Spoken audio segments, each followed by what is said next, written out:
മക്കളെ, അടുത്തതായിട്ട് നമ്മൾ കാണുന്നത് ഓരോ ഡിഫറെൻ്റ് സിറ്റുവേഷൻ നമുക്ക് P/Q ഫോമിലേക്ക് അല്ലെങ്കിൽ ഒരു റാഷണൽ നമ്പറിൻ്റെ ഫോമിലേക്ക് കൊണ്ടുവരണം.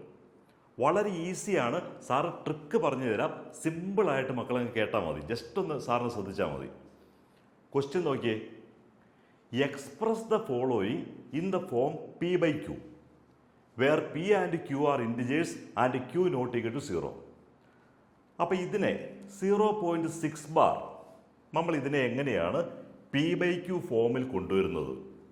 നമുക്ക് തന്നിരിക്കുന്നത് 0.6 ബാർ ആണ്.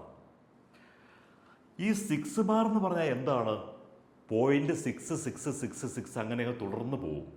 അപ്പം നമ്മൾക്ക് x ഈക്വൽ ടു 0.666 അങ്ങനെ പോകും. നമ്മൾ ഇവിടെ ശ്രദ്ധിക്കേണ്ട ഒറ്റ കാര്യമുള്ളൂ, എത്ര ഡെസിമൽ ഇവിടെ റിപ്പീറ്റ് ചെയ്യുന്നുണ്ട്? ഈ 6 എന്ന് പറയുന്ന ഒരൊറ്റ ഡെസിമലെ റിപ്പീറ്റ് ചെയ്യുന്നുള്ളൂ. അങ്ങനെ വരുമ്പം നമ്മളിവിടെ 10 കൊണ്ട് എക്സിനെ മൾട്ടിപ്ലൈ ചെയ്യാമെങ്കിൽ ഈ ഒറ്റ ഡെസിമൽ, ഈ റിപ്പീറ്റ് ചെയ്യുന്ന ഒരു ഡെസിമൽ ഇങ്ങോട്ട് മാറ്റിയിട്ട് 6.66 ബാർ എന്ന് വരും. ഇനി നമ്മൾ നോക്കിയേ, ഈ 10x നിന്നും ഈ എക്സ് അങ്ങോട്ട് മൈനസ് ചെയ്താലോ? 10x മൈനസ് എക്സ് 9x കിട്ടും. അപ്പോൾ റൈറ്റ് സൈഡിലും മൈനസ് ചെയ്യണം, ലെഫ്റ്റിൽ മൈനസ് ചെയ്യുമ്പം റൈറ്റിലും മൈനസ് ചെയ്യണം. 6.666 നിന്നും ഇത് മൈനസ് ചെയ്ത് കഴിഞ്ഞാൽ എന്താ സംഭവിക്കുന്നത്? ഈ 0.666 എന്നുള്ളത് അങ്ങോട്ട് ക്യാൻസൽ ആയി പോയിട്ട് ഈ 6 മാത്രമേ അവിടെ ഉണ്ടാവുള്ളൂ. അപ്പം നമുക്ക് 9x ഈക്വൽ ടു 6 എന്ന് കിട്ടി. അല്ലെങ്കിൽ x ഈക്വൽ ടു 6/9 2/3. ഇപ്പോൾ ദേ P/Q ഫോമിൽ വന്നു. P/Q ഫോമിൽ വന്നു. ഇനി അടുത്ത ക്വസ്റ്റ്യൻ നോക്കുക. രണ്ടാമത്തെ ക്വസ്റ്റ്യൻ 0.47 ബാർ. ഇവിടെ നമ്മൾ ശ്രദ്ധിക്കേണ്ട ഇത്രയേ ഉള്ളൂ, ഈ 4-ന് ബാർ ഇല്ല, ഈ 7-ന് മാത്രമേ ബാറുള്ളൂ. അപ്പം നമ്മൾ x ഈക്വൽ ടു 0.47 ബാർ. 4 അവിടെ കിടപ്പുണ്ട്, 7-നെ ബാറുള്ളൂ. അപ്പം നമ്മൾ എങ്ങനെ എഴുതും? 0.4 അങ്ങനെ തന്നെ എഴുതി. 7-ന് ബാർ ഉള്ളതുകൊണ്ട് 777 എന്നും പറഞ്ഞ് നമ്മളങ്ങ് നീട്ടി എഴുതും. അപ്പം നമുക്ക് 0.47777 എക്സെട്ര എന്ന് വരും. ഇനി നമ്മൾ ഈ എക്സിനെ 10x ആക്കി കഴിഞ്ഞാൽ 10 കൊണ്ട് മൾട്ടിപ്ലൈ ചെയ്താൽ എന്ത് വരും? ഈ 4-ൻ്റെ ഒരു ഡെസിമൽ ഇപ്പുറത്ത് പോയാൽ 4.777 എക്സെട്ര എന്ന് വരും. ഇനി നമ്മൾ ഈ 10xൽ നിന്നും ഈ എക്സ് മൈനസ് ചെയ്താൽ, ഇത് തമ്മിൽ മൈനസ് ചെയ്താൽ നമുക്ക് 9x കിട്ടും. റൈറ്റ് സൈഡിൽ എന്ത് വരും? ഈ 4.777 എക്സെട്രയിൽ നിന്നും ഈ 0.4777 മൈനസ് ചെയ്യണം. അപ്പോൾ നമ്മൾ ശ്രദ്ധിക്കേണ്ട ഒരു കാര്യം, ഇവിടെ നമുക്ക് 4 - 0 4 വരും. ഇവിടുത്തെ ആദ്യത്തെ 7-ഉം ആദ്യത്തെ 4-ഉമാണ്. അപ്പോൾ അവിടെ 7 - 4 ഇവിടെ 3 വരും. ഇനി വരുന്ന 777 എക്സെട്ര ഇവിടുത്തെ 777 എക്സെട്രയുമായിട്ട് ക്യാൻസലായി പോകും. അപ്പം നമുക്ക് 4.3 9x ഈക്വൽ ടു 4.3 ആണെങ്കിൽ x ഈക്വൽ ടു 4.3/9 അല്ലെങ്കിൽ 43/90 P/Q ഫോമിലേക്ക് വന്നു കഴിഞ്ഞു. ഇനി ഒരു ക്വസ്റ്റ്യനും കൂടി നമ്മൾ കെയർഫുള്ളായിട്ട്, ഒരല്പം വ്യത്യാസമുണ്ട്. ഇവിടെ കണ്ടോ 0.001 ബാർ.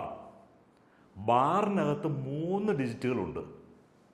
അപ്പം നമുക്കിവിടെ x ഈക്വൽ ടു 0.001 ബാറാണ്. അപ്പം 001 ബാർ, ഇത് 3-ലും ബാർ കിടപ്പുണ്ട്, അതുകൊണ്ട് 001 റിപ്പീറ്റ് ആയിട്ട് വരും. അങ്ങനെ വന്നാൽ 001 001 എക്സെട്ര എന്ന് വരും. ഇവിടെ എത്ര ഡെസിമൽ റിപ്പീറ്റ് ഉണ്ട്? ദാ ഇവിടെ 3 ഡെസിമൽ 001 3 ഡെസിമൽ റിപ്പീറ്റ് ഉള്ളതുകൊണ്ട് നമ്മൾ എക്സിനെ 3 0 1000 കൊണ്ട് മൾട്ടിപ്ലൈ ചെയ്യണം. കാരണം 3 ഡെസിമൽ റിപ്പീറ്റായി വരുന്നതുകൊണ്ട് നമുക്കിവിടെ 3 0 എക്സിനെ 1000 കൊണ്ട് മൾട്ടിപ്ലൈ ചെയ്യാം. അപ്പോൾ ഇവിടെ വരുമ്പോൾ എന്ത് വരും? ഇവിടെയും നമ്മൾ 1000 മൾട്ടിപ്ലൈ ചെയ്യണ്ടേ? ഒരു ഇക്വേഷൻ്റെ എക്സ് എന്ന് പറയുന്നത് ഈ കാണുന്നതാണ്. എക്സിനെ ഇവിടെ 1000 കൊണ്ട് മൾട്ടിപ്ലൈ ചെയ്താൽ റൈറ്റ് സൈഡിലും 1000 കൊണ്ട് മൾട്ടിപ്ലൈ ചെയ്യണം. അങ്ങനെ വരുമ്പം ഈ 0.001 ഈ ഡെസിമൽ അങ്ങ് മാറും. ഈ ഡെസിമൽ 1000 കൊണ്ട് മൾട്ടിപ്ലൈ ചെയ്യുമ്പം ഈ ഡെസിമൽ ഇവിടെ വരും. അപ്പോൾ ഒരു 1.001001 എക്സെട്ര എന്ന് വരും. നമ്മൾ ആ ലോജിക്ക് കറക്റ്റായിട്ട് മനസ്സിലാക്കണം. അങ്ങനെ വരുമ്പം 1000x ഈക്വൽ ടു 1.001001 എക്സെട്ര. നമ്മൾ ഈ 1000xൽ നിന്നും ഈ എക്സ് മൈനസ് ചെയ്തേ, അപ്പം നമുക്ക് 991x. അപ്പോൾ റൈറ്റ് സൈഡിലും മൈനസ് ചെയ്യണം. ഇവിടെ ഒരു 1 ഉണ്ട്, ആ 1 നമ്മളിവിടെ എഴുതി. പക്ഷേ 0.001001 ഇങ്ങനെ കട്ടായി പോവും. രണ്ട് സ്ഥലത്തും അതുണ്ട്. അപ്പം നമുക്ക് കിട്ടുന്നത് 991x equal to 1, x equal to 1/999. വളരെ സിമ്പിൾ ക്വസ്റ്റ്യൻ ആണ്. എക്സാമിനേഷന് ഈ ടൈപ്പ് ക്വസ്റ്റ്യൻസ് വന്നാൽ നമുക്ക് വളരെ ഈസി ആയിട്ട് മാർക്ക് വാങ്ങാവുന്നതേ ഉള്ളൂ. ഇനി കൂടുതൽ ക്വസ്റ്റ്യൻസ് നമുക്കൊക്കെ പ്രാക്ടീസ് ചെയ്യാനായിട്ട് സാറിൻ്റെ വാട്സപ്പിൽ വിളിച്ചാൽ മതി, അല്ലെ ഹായ് അയച്ചാൽ മതി. സാറിൻ്റെ എക്സ്പേർട്ട് ഓൺലൈൻ ടീച്ചേഴ്സ് മക്കളെ ലൈവായിട്ട് ഒരുപാട് പ്രാക്ടീസ് ചെയ്തു തരും. സാറിൻ്റെ വീഡിയോ സബ്സ്ക്രൈബ് ചെയ്യണം, കൂട്ടുകാരിലേക്കൊക്കെ ഒന്ന് ഷെയർ ചെയ്യണം.